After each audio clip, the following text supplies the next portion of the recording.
Hello and welcome to the channel. My name's Andy. I'm a guitarist and guitar teacher. I've been playing guitar for over 30 years and teaching guitar for over 20 years. I play guitar in various bands and duos, and I've played in hotels and cruise ships all around the world. The idea of this lesson is to teach you a few fundamentals. If you've just got a guitar, if you're just thinking about getting a guitar, this will just teach you a few of the basics and fundamentals you need to understand to get you going to start playing and making music.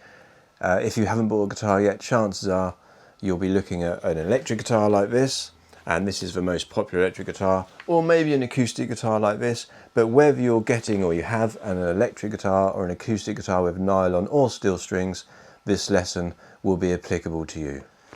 So the guitar basics: we have the body of the guitar, we have the neck, which is attached to the body, and attached to that is the headstock, attached to that are the tuning pegs or the machine heads, which the strings are attached to. We keep the strings in tune. The strings run along the length of the neck and the body. They are joined at this is called the bridge at this end, so the strip of metal there, and the nut at the neck end here. This is made of plastic or bone or some sort of graphite or something. These 2 points where the strings meet, the bridge and the nut, are vital to keeping the guitar in tune and how easy or difficult the guitar will be to play. If they're not set up and maintained well, the strings may be too high away from the fingerboard, which means the action is high, which makes it hard to play. And if it's too low, you get a lot of rattles and buzzes, and that's not very pleasant to play. Attached to the fingerboard, we have these strips of metal. They're the frets, and they are essential for making the sound of the notes we want to play on the guitar. So we have 6 strings, and we tune those strings. Standard tuning is E, A, D, G, B, E. And you hear they're from low, low E to high E. We have 2 E's. 2 simple rhymes or acronyms to remember those are Eddie ate dynamite, goodbye Eddie, or elephants and donkeys grow big ears. And it's important and essential that you know those, because if a guitar teacher or a mate or a friend, whether he or she, says to you, put your first finger on the G string, you need to know quickly to locate where that string is. So there's our G string, E, A, D, G, first fret. So the fret, this whole expanse is room to put your finger, but the fret is really referring to the strip of metal. But we have this whole place with our finger. We want to get our finger as close to the fret as possible. We don't want to be too far back. If we're close, we don't have to push down too hard. Using the fingertip, or whatever finger we're using, I'm using my first finger of my left hand. If I'm back here, away from the fret, the note doesn't come out and I have to push down harder. And if I push down harder, it might rattle, it might bend out of tune, depending on how high your frets are set. So it's good to keep it nice and close. So as a beginner, just practice picking out different notes in different places, maybe the first fret, maybe the 5th fret.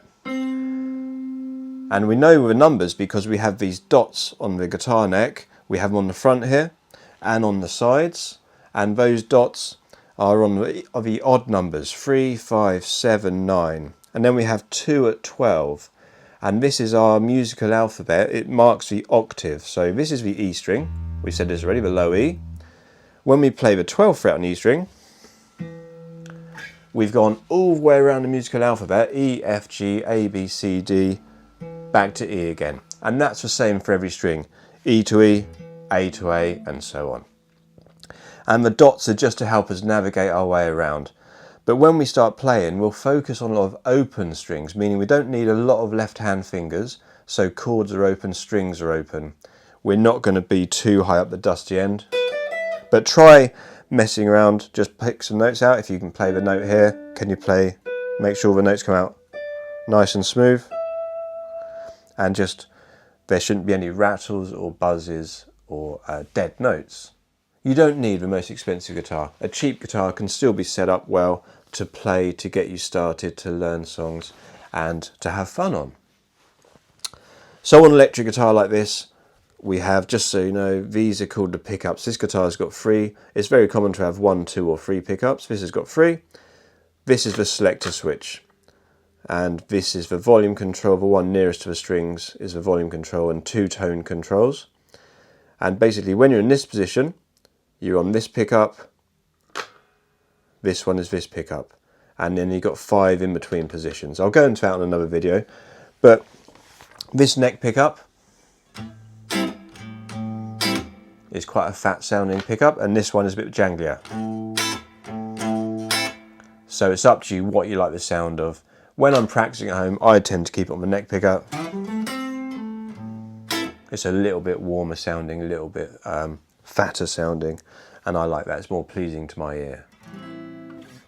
So it's very important you keep the guitar in tune as a beginner or any level of guitarist. We want the guitar to be in tune so it sounds correct, it sounds right. If the guitar is not in tune when you're playing, you'll be discouraged from practicing, discouraged from playing, because it won't sound right and you'll think you're doing something wrong, but it's the guitar not in tune. So always tune up your guitar. You can buy tuners like this that clip onto a headstock, or there are pedals that go on the floor to do a job for you, and ranging in the UK probably from £10 or so upwards. This one I bought in Germany for about €20. I think it's very accurate, I think it's very good. But yeah, keep the guitar in tune. So as a beginner, the main things, get comfortable with the guitar, sitting down with it, use a chair, don't be tempted to sit back in your sofa or your bed or on the floor. It can be tempting, you see Slash or John Frusciante or someone kind of very chilled out, relaxed, but it's not good for your technique. It puts strain on your hand and your wrist and your elbow and stuff. If you stand up, obviously use a strap, and it's a very different experience standing up to sitting down. I tend to sit in an upright chair, try and keep my back upright, keep a good posture. You don't want to get all archy. It's not the most comfortable guitar to sit down with at times. It can be you get a bit slouchy when it hurts your back. You don't need to practice for hours at a time when you start. Just getting used to a guitar, sitting down with it for a few minutes a day will be good enough to get you going, and it's good to do it just for a few minutes every day. And keep the guitar in tune. Use a tuner, make sure it's in tune. It'll make it much more easy and more pleasurable to play the guitar if it actually sounds correct. And like and subscribe video. If you found this helpful, please like and subscribe. There'll be more videos to come, and I'll see you next time.